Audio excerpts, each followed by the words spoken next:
देखिए, उत्तरांचल में एक भाषा चलती है डिंगल पिंगल, जो बरसों पहले, बाद में अवधी आ गई, फिर भोजपुरी वगैरह भाषाएं फिर चेंज होती रही, मगर सबसे पहले प्रथम जो भाषाएं थी डिंगल पिंगल थी। तो ये उस भाषा के अंदर रत्नाकर जी ने इसको लिखा था शिव तांडव करके।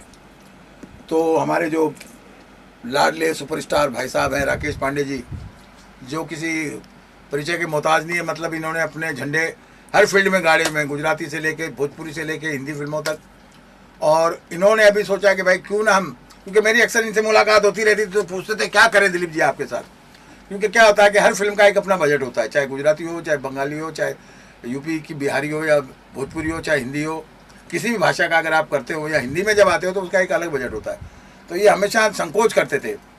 तो मैंने इनको हमारी काफ़ी सालों से दोस्ती है, तो मैं जब भी मिलता था तो मैं इनसे यही कहता था कि देखिए ऐसा है कि आपका और मेरा साथ तो जुड़ा हुआ है ही, भाईचारा है ही, मगर और नज़दीकियाँ बढ़ाने के लिए क्यों ना हम कोई म्यूज़िकली काम करें। तो इन्होंने कहा कि क्या कर सकते हैं। तो मैंने बोला देखिए, मैं फिल्म बनाने के लिए तो मेरे लिए तो बोलूँगा नहीं, मेरा डिपार्टमेंट है म्यूज़िक का, तो क्यों ना आप एक म्यूज़िक कंपनी स्थापित करें कि जिसमें मेरे अलावा और भी कई नए संगीतकारों को या पुराने संगीतकारों को, गीतकारों को, सिंगरों को मौका मिले, जो आज के डेट में मतलब काम अच्छा कर सकते हैं पर उन लोगों को मौका नहीं मिलता है।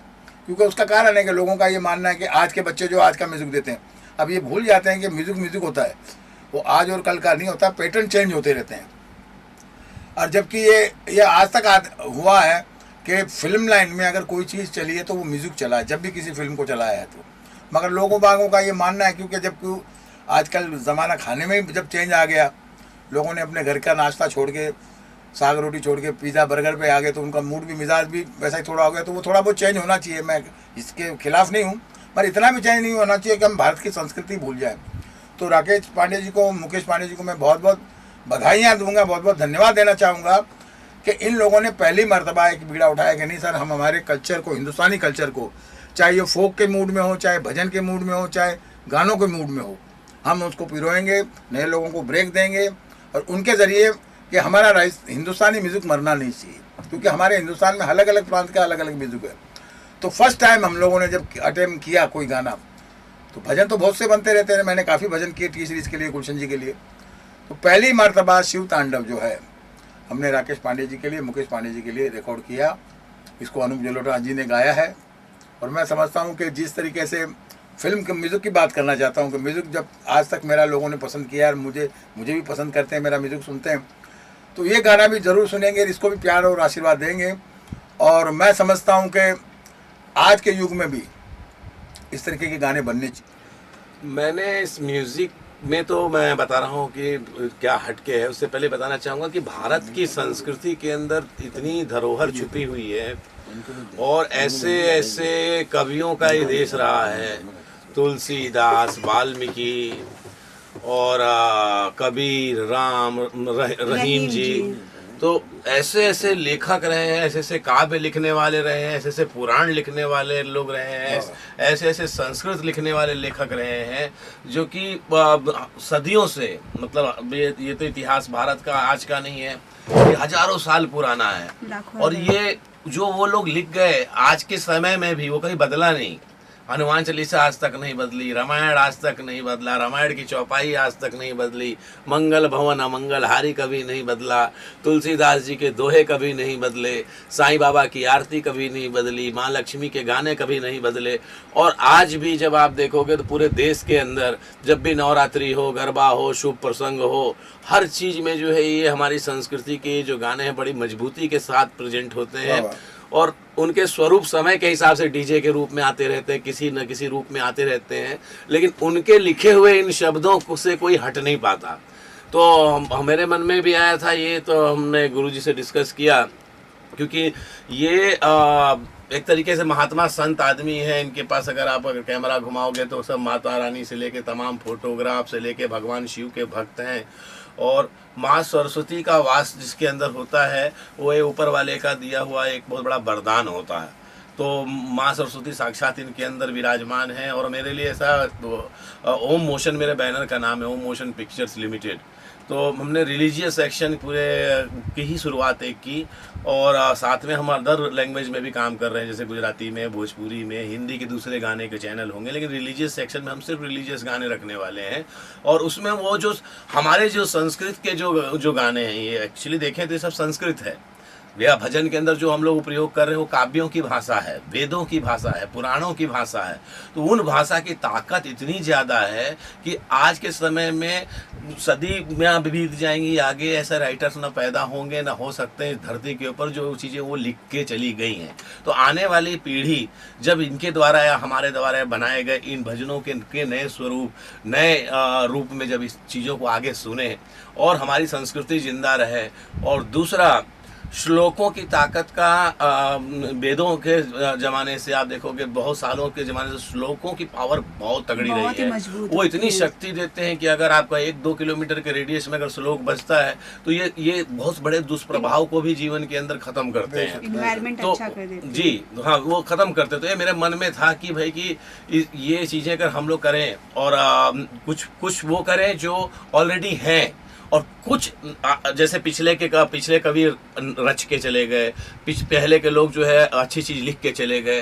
तो इस सृष्टि में तो मैं भी उस ओम मोशन रहेगा, ओम मोशन तो रहेगा, हो सकता है कल हम ना रहें, लेकिन वो आज कल हम कुछ ऐसा और नया बना के जाएं जो आने वाली पीढ़ी के लिए एक उदाहरण बने कि भारतीय सांस्कृतिक गानों के अंदर बहुत दम है, और इसी दम को पूरे विश्व में जो है हमें सुनाना है। और आज अनूप जलोटा जी ने जिस प्रकार से जो गाना गाया है, दिलीप सेन जी केवल भारत के लिए परिचित नहीं है, ये पूरे विश्व के अंदर परिचित व्यक्ति हैं। जलोटा साहब भी जो है पूरे विश्व के अंदर परिचित व्यक्ति हैं, व्यक्तित्व रखते हैं। इनकी टीम भी जो है बहुत बड़ी टीम है, जो इनके साथ राकेश शर्मा जी जो काम कर रहे हैं।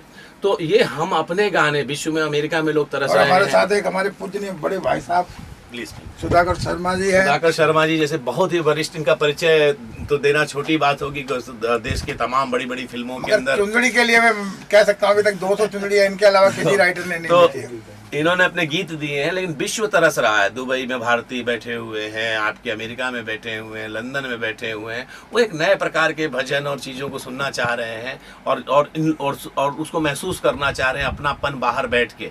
तो हम अपने म्यूज़िक के माध्यम से, आज इंटरनेट की दुनिया है, इस संगीत को जब हम वहाँ तक पहुँचाएंगे तो हमारे संगीत की गूंज वहाँ तक गूंजे। हम लोग इतना प्रयास इसके अंदर कर रहे हैं। मैं पहले तो ये बताऊँ कि गंगा, जमुना, सरस्वती, ये जो नदियों का जो संगम होता है, तो जितने भी आप लीजेंड्स लोगों के नाम ले रहे हैं, ये एक प्रकार से संगम है, और ये सारे मिलके एक समुंदर में ही सारी की सारी नदियां जाके एकत्रित होती हैं।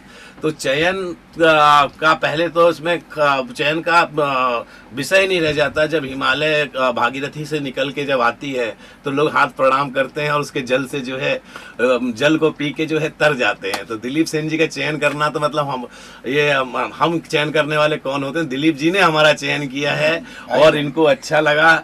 और मतलब ये ऊपर वाले की एक क्या बोलते हैं, बहुत सालों से हमारी जान पहचान है, मुलाकात है। तो हम इस चीज़ के लिए तो हम सोच ही रहे थे, लेकिन अभी तक ऐसे म्यूज़िक प्लेटफॉर्म्स का अभी चलन शुरू हुआ, कुछ समय से बहुत ज़्यादा शुरू हुआ है। गानों के ऊपर लोग काम करना शुरू किए हैं। और हमारी कंपनी फिल्म कंपनी है जो 14 सालों से लगातार न जाने कितनी फिल्में उसने प्रोड्यूस की है, फाइनेंस की है। लेकिन हमारे पास म्यूज़िक का क्षेत्र में काम अभी हमारा पहली बार जो है शुरू हुआ, और हमारे पास वो मौका और प्रथम अपने घर से जो है दिलीप सेन जी के द्वारा आशीर्वाद के रूप में मिला है। और इनका सिलेक्शन तो इलेक्शन से भी नहीं हो सकता है, ये तो प्रेम से हुआ है। मैं ये कहना चाहूँगा कि अक्सर मेरा ये इंटरव्यू हर वक्त मैं बता दूँ आपको, एक जगह आके हमेशा अटक जाता है। लोग मेलोडी के विषय में पूछते हैं या आजकल के माहौल के विषय में पूछते हैं, तो मैं एक बात अक्सर हर जगह इंटरव्यू में बोलता हूँ और बोलना चाहता भी रहता हूँ कि लोग कहते हैं ना कि रैप सॉन्ग जो आज का है, कि हनी जी ने या बादशाह जी ने या वो दूसरे कौन है, रफ्तार साहब हैं, उससे पहले और भी कई आए थे। उससे पहले तो मेरे ख्याल से पटेल रैप सबसे पहले आया था, फिर बाली ब्रह्मट आए थे। तो मेरा ये मानना है, मेरा मानना ही नहीं, मेरी अकीदा है, और मैं ठोस सबूत के साथ कह सकता हूँ कि ये जो भाषाएँ हैं या ये जो छंद है, ये 10,000 साल पुराने हैं। जैसे कि आपको मैं बता दूँ, अभी हनुमान तांडव अगर आप पढ़ेंगे तो सॉरी, पहले मैं शिव तांडव पढ़ के बताता हूँ। जटा कटा है संबर में बर्मन नलिम पनेर जरी विलोल विच वल्लरी विराजमान मूर्ध दगद दगद दगद लल्ला टपट टपा किशोर चंद्रशेखरे रति प्रतीक्षणम में। एक ये लय होगी। अब आ जाइए रेप जो इन लोग गाते हैं, तो उनकी वो हमारे छंद है जो डांस में यूज़ करते थे हम लोग कि हनुमंत की लपेट दिल अंगूर की झपेट दिल दूत को तपेट चारे पेट चाकर नान बजे न कचारा तो हो तो कटाकर गिरे से न फटाफट फटी फटी बार जा कभी को के लकार खिले जो हो जिले कार पड़ी बेरी पिले कार गड्ढे रख सनीदा तहे तेज को कुमार करी को बेसमा वीर लखन कुमार झुकी जारी के रवा प्यारो से तारा में को जारू रख मन को अनि यारो जने पे जमा को रघुकुल मंडल पर चले बैठ दंड मत दंड ओ मन न तो मन है कल को। तो ये जो छंद है हमारे, इसी को यूरोपीय भाषा में उन लोगों ने किया और उसको थोड़ा सा आज का मूड डाल दिया तो म्यूजिक हो गया। जबकि बहुत अच्छा है, किसी ने जो कहा मैं आपको बताना चाहता हूँ कि जब सिंगर कुछ भूल जाता है तो माइक आगे कर देता है ऑडियंस के क्या आप गाइए। तो ये तो इस तरीके से गाने हो गए, ढाप डुप फिर आगे माइक ढाप डुप। तो इन चीज़ों को सुन सुन के मुझे बड़ी तकलीफ ये होती है कि भाई आज के बच्चे जो संगीतकार हैं मैं उनको ये कहना चाहता हूँ यार, जैसे हम लोगों ने हमारे पूजनीय जितने भी महान संगीतकार हुए हैं जिनको हम स्कूल मानते हैं, शंकर जयकिशन जी से लेके Laxmikant Pyarelal ji, Kalyan ji, Anand ji, S D Burman, R D Burman, Khayyam साहब, नौशाद साहब, अपना ये क्या मदन मोहन जी, कितने नाम हैं जिनको हम अपनी स्कूल मानते हैं, मदन मोहन जी। तो इनका भी म्यूजिक सुनना चाहिए उनको कि क्या हम लोगों ने काम किया, उन्हीं को देख देख के हम लोग संगीतकार बने। 90 के दशक का आज भी मुझे लोग कहते हैं कि यार 90 के दशक का म्यूजिक चाहिए। 90 के दशक में क्या होता था कि उस वक्त गुलशन जी भी हमारे साथ मेहनत करते थे, वैसे ही हमारे डायरेक्टर प्रोड्यूसर भी हमारे साथ मेहनत करते थे, जो कि आज के संगीत के अंदर मैं नहीं समझता हूँ कि म्यूजिक डायरेक्टर के साथ कोई राइटर या डायरेक्टर बैठता होगा, हीरो बैठ के अपना म्यूजिक बना लेता है और वही अपने आप टेप हो जाती है और गाना भी खुद सिंगर आके गा जाता है। म्यूजिक डायरेक्टर को भी ज़रूरत नहीं पड़ती आजकल, तो जहाँ तक मैंने सुना है। तो बस बाकी बातें तो मैं क्या कहूँ, मत यही कहूँगा कि भाई जो हमारी जोड़ी बनी है, ईश्वर हमारी जोड़ी बनाए रखे। और इसमें सुधाकर जी हमको आशीर्वाद देंगे, जरा 2 शब्द आप भी बोल दीजिए प्रभु। सुधाकर शर्मा जी राज साहब से लेकर शंकर जयकिशन साहब के साथ में वहाँ उस क्लास से आए हुए हैं और आज मैं समझता हूँ कि ये भी बड़े भाग्यशाली है कि उतनी ऊंचाइयों से आके और आज इतने बड़े दिग्गज आज के संगीतकारों के साथ भी काम किया इन्होंने। हाँ जी सुधाकर जी नमस्कार। ये मेरा सौभाग्य है कि मैंने इस लाइन में जब कदम रखा तो राज कपूर साहब और शंकर जयकिशन के साथ मेरी शुरुआत हुई और मेरा पहला गाना शंकर जयकिशन के साथ रिकॉर्ड हुआ। वहाँ से लेके लक्ष्मीकांत प्यारेलाल, राजेश रोशन, रविंद्र जैन और जब दिलीप सेन, समीर सेन के साथ मेरी मुलाकात हुई तो मुझे ये लगा कि वो जो संगम कहीं छूट गया था वो आके यहाँ संचित हुआ और वो सारी क्वालिटियाँ जो उन लोगों में थी अगर आज देखा जाए तो वो दिलीप सेन जी में पूरी की पूरी मौजूद है। और मैं हमेशा ये इरादा रखता हूँ कि अगर कुछ भी मेरा छोटे से छोटा भी काम हो और भाई का कभी भी फ़ोन आता है तो मैं हाजिर हो जाता हूँ। बहुत अच्छे। और आज ये जो इन्होंने गाया है, जो हनुमान जी के ऊपर जो जिस तरीके से इन्होंने गाया है, बड़ी बात नहीं करता, आज की डेट का कोई सिंगर ये गाना नहीं गा सकता। महीने 2 महीने 3 महीने जिद में आके रोज एक लाइन और फिर उसके बाद मशीन सहयोग करे तो मैं कह नहीं सकता। लेकिन जिस तरह से दिलीप सेन जी ने एक सांस में और उस प्रथा से गाने को गाया है कि इसको आम सिंगर नहीं गा सकता। मेरी दुआ है कि ये गाना चले और ईश्वर से प्रार्थना है कि हमारे साथ जो है ना दिलीप सेन जी का साया बना रहे। ये तरह तरह के प्रयोग वही आदमी कर सकता है जो पारंगत होगा, जिसमें शिक्षा दीक्षा की भरमार होगी, वही कुछ तजुर्बा कर सकता है। मेरा कहने का मतलब ये नहीं कि आज के लोग कुछ नहीं कर रहे या कर नहीं सकते, लेकिन जिस गगरी में जल होगा छलकेगी वही। धन्यवाद। हाँ तो राकेश जी भी कहेंगे, क्योंकि राकेश जी का मैं खास बात बताना चाहता हूँ कि इंडस्ट्री के ऐसे कोई सिंगर नहीं है जो इनके साथ काम करना नहीं चाहते, मतलब एज ए रिकॉर्डिस्ट इनकी एक बहुत खास बात है। चाहे आशा जी हो, अनुराधा जी हो, अनूप जलोटा जी हो। अनूप जलोटा जी ने तो इनको गोद ले रखा है। हाँ, बड़े नसीब होते हैं हम लोग ऐसे काम में अपना, मतलब कि जो थोड़ा बहुत योगदान है जैसे काम के हिसाब से वो कर लेते हैं, क्योंकि ऐसा नसीब मिलना भी बहुत बड़ी चीज़ है कि अच्छे काम जो है ना, इतिहास रचने वाले काम जो है उसको उसके कोई हिस्सा बन जाओ, उसमें इन्वॉल्व हो जाओ। और ये ऐसी चीज़ है कि अभी एक हनुमान चालीसा सर का ही उनका ये गाया हुआ है, उनका एक वो भी तो इतिहास और गाने तो सर के भी जो है एक सारे इतिहास, तो उसमें जो एक हिस्सा बन जाता, हम लोग भी थोड़े से कुछ काम हमको मिलता है काम करने के लिए। तो ये होता है कि चलो हम भी इसके जब बन रहा था तो हम भी उसमें एक भागी थे। नहीं, और उसके अलावा एक वॉइस मतलब जब रिकॉर्ड होती है तो हमारा अभी जैसे मैं बोल रहा हूँ तो एक अलग वॉइस है, माइक में इसमें जब गाऊंगा तो अलग होगी, मगर उस वॉइस को कितना लेना और उसको बाद में पब्लिक तक पहुंचाना वो रिकॉर्डिस्ट का काम होता है। उस काम के अंदर ये बहुत माहिर है। बहुत बहुत बधाइयाँ आपको सर, बहुत बहुत नमस्कार, थैंक यू। ये जब कुछ करते हैं तो वो थोड़ा नयापन होता है, उसमें कुछ खास बात होती है, क्योंकि ये किसी पीटी चीज़ें करते नहीं हैं। उनका काम होता है तो नवीन होता है, कुछ ओरिजिनल होता है। तो आप सबने शिव तांडव सुना है, लेकिन यहाँ हनुमान तांडव पहली बार हो रहा है, मैंने भी नहीं सुना था। तो हनुमान तांडव मैं गा रहा हूँ और इसको कंपोज किया है हमारे देश के बहुत बड़े संगीतकार दिलीप सेन जी ने। दिलीप सेन जी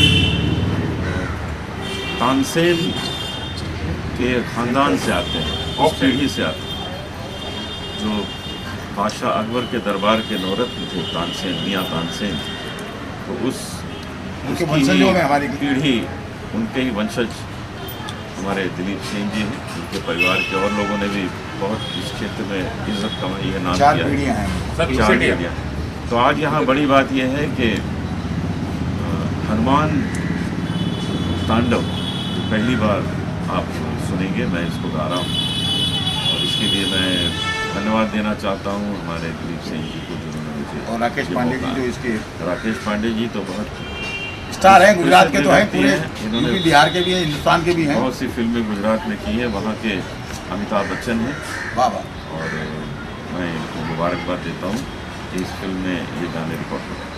मैंने जब इसकी रिकॉर्डिंग सुनी, इन्होंने मुझे थोड़ा सा रिकॉर्ड करके भेजा था, तो पहले तो मैं डर गया कि मैं कैसे गाऊंगा, क्योंकि शब्द इसके जो है बड़े कठिन शब्द हैं, बहुत नज़दीक हैं, बहुत फास्ट गाना है। लेकिन नई नई चीज़ें रोज़ हम लोग सीखते हैं, तो दिलीप जी से आज ये सीखेंगे इसको कैसे रिकॉर्ड करें। मैं इसको थोड़ा जस्टिस कर दूं आप लोगों को। जैसे लोग बाग बोलते हैं ना कि रैप सॉन्ग, तो ये लोगों को ये पता ही नहीं कि ये एक छंद है। रैप सॉन्ग जो है एक्चुअली हमारे हिंदुस्तान का छंद है, कि जैसे इसको अभी मैं जो आज हम करने जा रहे हैं उसको रैप की शक्ल में मैं सुनाने चाहता हूँ। हनुमंत की लपेट दिल अंगूर की झपेट दिल दुष्ट को दपेट चेहरे पेट चाकन बजे न चेहरा तो हो तो कटाकन फिर सैन फटाफट पट्टी पट्टी बार जाए। ये डिंगल और पिंगल भाषा में होने जा रहा है, और ये पहली मर्तबा मेरा ही नहीं मैं अकीदे से कह सकता हूँ कि शिव तांडव तो बहुत हुए हैं, मगर ये हनुमान तांडव पहली मर्तबा डिंगल और पिंगल भाषा में होने जा रहा है। और जिसको हिंदुस्तान यानी पूरी विश्व के प्रख्यात सिंगर, सम्राटों के सम्राट, भजन सम्राट तो कहेंगे, मैं तो इनको पंचमुखी कलाकार बोलता हूँ। गवा रहे हैं बस। और ये हर प्रकार के गाने इन्होंने गाए हैं, और मुझे और राकेश पांडे जी को और हमारी मुकेश पांडे जी को और हमारी पूरी टीम को ये आशीर्वाद देने आए। बहुत सौभाग्य की बात है कि आज का दिन यानी संडे का रेस्ट का दिन होता है इनका, मगर मैंने अनूप जी से कहा कि भैया आपका आशीर्वाद चाहिए, तो फ़ौरन बोले अच्छा ठीक है भैया क्या करना है। मैं बोला कुछ ऐसा एक छोटा सा काम करने जा रहा हूँ, और ये हम लोगों ने एक बीड़ा उठाया है राकेश पांडे जी के लिए, और कोशिश करेंगे कि जो हम लोगों ने सोचा है उसमें हम आगे सक्षम होंगे और उसको आगे तक बढ़ाएंगे।